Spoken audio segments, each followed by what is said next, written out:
mo na si Giselle. Baka nabigla lang siya kaya nasabi niya yun. I'm sure hindi ka rin naman yan pababayaan. Pero ang hindi ko po maintindihan, Dok. Bakit po kayo didemanda? Wala naman po akong ginagawang masama. Alam ko, Annalyn. Kaya nga, hindi ka rin naman namin pababayaan eh. Tama yung ginawa mo. Tsaka wala namang doktor ang sisirain nila ang sarili nilang pangalan na magwi-witness against you para lang mapatunayang mali ang ginawa mo. Alam mo namang iba-iba ang pasyente, di ba? Maybe he's just upset. Maaring bumalik pang kanyang sense of taste and smell.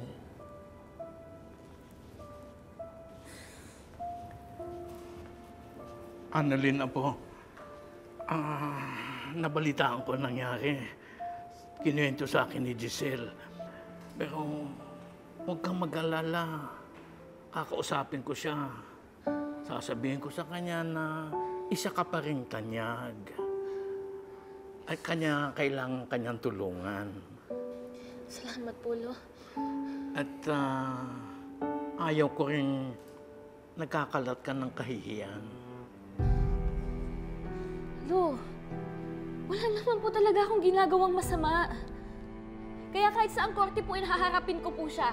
Kasi wala po akong ginagawang malpractice at lalong hindi po ako nagkakalat ng kahihiyan.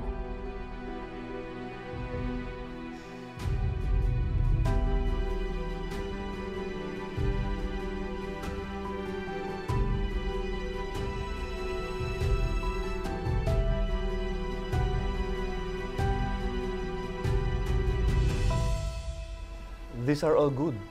Tama lahat ng mga lab test na ginawa ni Dr. Santos. Even the prescriptions, tama. Walang mali. Tulad ng kiniklaim mo. Dok, nawalan ako ng panlasa at pang-amoy. Tama ba yun? Talagang may chance na mawala yon. But it can be temporary. Paano kung hindi bumalik ang panglasa ko at pang-amoy ko? Tama pa rin ba ang prognosis niya? Relax, Chef Caballero. Alam mo, nasa panic mode ka lang. But I assure you, you're okay. Doc Benitez, I don't feel fine. Don't tell me that it's gonna be okay. Nawalan ako ng sense of smell and taste. It's not functioning well. At dahil yan, idedemanda ko si Dr. Santos. Gusto kong tumistigo ka. I will pay you.